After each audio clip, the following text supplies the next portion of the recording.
स्वागत आहे आपलं सर्वांचं विद्यार्थी मित्रांनो आपल्याच यूट्यूब चॅनलवर। आजच्या क्लासमध्ये आपण 22 जुलै रोजी घडलेल्या सर्व IMP आणि डिटेल चालू घडामोडीचे प्रश्न पाहणार आहोत, जे येणाऱ्या आपल्या प्रत्येक एक्झामसाठी उपयोगी असतील। चॅनलवर आले आहात, नवीन आहात, लाईक, सबस्क्राईब, शेअर करायला विसरू नका आणि व्हिडिओ आवडल्यास कमेंट बॉक्समध्ये आपला फीडबॅक नक्की द्या। चला, वेळ वाया न घालवता व्हिडिओला सुरुवात करते। प्रश्न पहिला, फिडे विश्वकप 2025 चे आयोजन कोणत्या देशात होणार आहे? महत्त्वाचा प्रश्न आहे। या प्रश्नाचं योग्य उत्तर आहे भारत। स्पष्टीकरण समजून घेऊ। यंदा 2025 चे बुद्धिबळ विश्वचषकाचे यजमानपद भारताकडे सोपवण्यात आले आहे। ही फिडे विश्वचषक स्पर्धा 30 ऑक्टोबर ते 27 नोव्हेंबर दरम्यान आयोजित केली जाणार असल्याचे फिडे या जागतिक बुद्धिबळ क्रीडा संघटनेनं 20 जुलै 2025 रोजी जाहीर केले आहे। या स्पर्धेत 206 बुद्धिबळपटू सहभागी होणार असून पहिले 3 क्रमांक पटकावणाऱ्या खेळाडूंना 2026 मधल्या अटीतटीच्या कॅन्डिडेट टूर्नामेंटसाठी पात्र ठरवले जाणार आहे।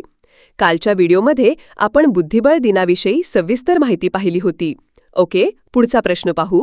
प्रश्न दुसरा, अलीकडेच भारतीय पुरातत्व सर्वेक्षणाने लुंगफून रोपुई या प्राचीन दगडी स्मारकाला राष्ट्रीय महत्त्वाचे स्मारक घोषित केले। हे स्मारक कोणत्या राज्यात आहे? या प्रश्नाचं योग्य उत्तर आहे मिझोराम। हा प्रश्न डिटेलमध्ये समजून घेऊ। लुंगफून रोपुई हे मिझोराम राज्यातील चंफाई जिल्ह्यातील लियानपुई गावात स्थित एक प्राचीन मेगालिथिक दगडी स्मारक आहे। या ठिकाणी 114 पेक्षा अधिक उभे दगड मेनहिर्स असून त्यावर मानवी आकृतींचे कोरीव शिल्प आणि पेट्रोग्लिफ्स म्हणजे दगडांवरील कोरीव रेखाचित्रे आढळतात। हे स्मारक मिझो समाजाच्या प्राचीन जीवनपद्धती, धार्मिक परंपरा व सामाजिक प्रतिष्ठेचे प्रतीक मानले जाते। 14 जुलै 2025 रोजी भारतीय पुरातत्व सर्वेक्षण विभागाने या स्थळाला राष्ट्रीय महत्त्वाचे स्मारक म्हणून घोषित केले। भारतीय पुरातत्व सर्वेक्षण विभागाबद्दल समजून घेऊ। भारतीय पुरातत्व सर्वेक्षण विभाग याची स्थापना 1861 मध्ये झाली होती। संस्थापक होते अलेक्झांडर कनिंगहॅम। याचे मुख्यालय हे नवी दिल्ली येथे स्थित आहे। भारतीय पुरातत्व सर्वेक्षण विभाग हा भारत सरकारच्या सांस्कृतिक मंत्रालयाअंतर्गत कार्य करतो। भारतीय पुरातत्व सर्वेक्षण विभागाचे पहिले भारतीय महासंचालक हे दयाराम सहानी होते।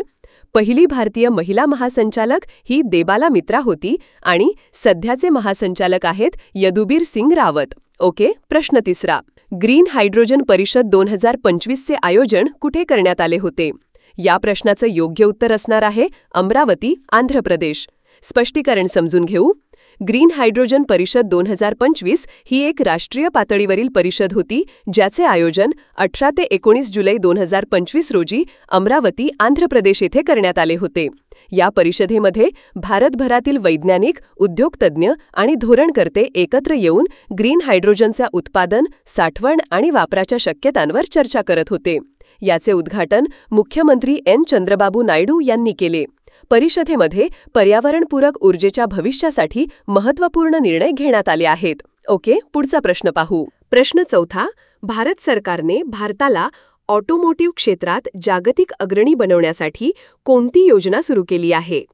योग्य उत्तर आहे ऑटोमोटिव्ह मिशन प्लॅन 2047। डिटेलमध्ये समजून घेऊ। भारत सरकारने देशाला ऑटोमोटिव्ह उत्पादन व नवोन्मेष क्षेत्रात जागतिक अग्रणी बनवण्यासाठी ऑटोमोटिव्ह मिशन प्लॅन 2047 AMP 2047 ही योजना सुरू केली आहे।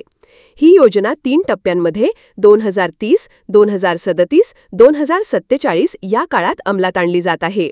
यामध्ये इलेक्ट्रिक वाहने, हरित इंधने, नवोन्मेषी तंत्रज्ञान आणि निर्यातक्षम उत्पादन यावर विशेष भर देण्यात आला आहे।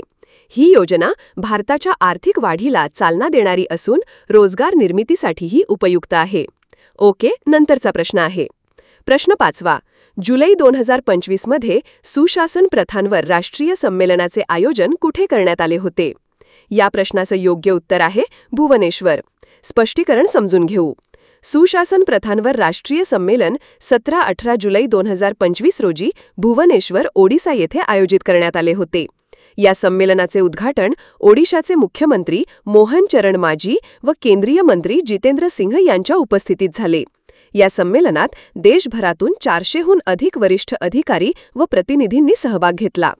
झारखंड राज्यातील गुमला व शेरेकेला जिल्ह्यांचे मॉडेल्स आदर्श सुशासन उदाहरणे म्हणून सादर करण्यात आले.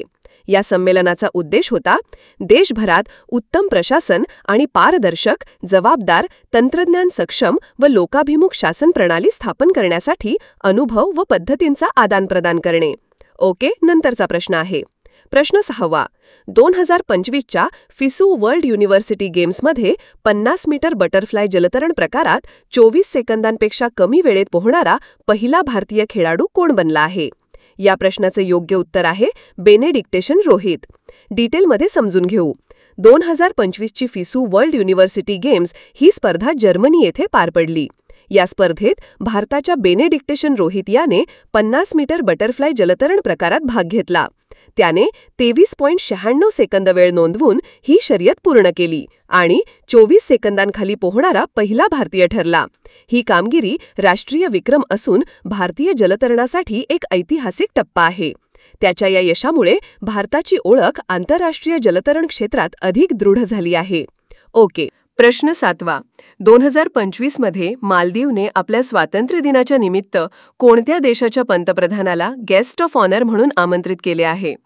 या प्रश्नाचं योग्य उत्तर आहे भारत. हा प्रश्न डिटेलमध्ये समजून घेऊ.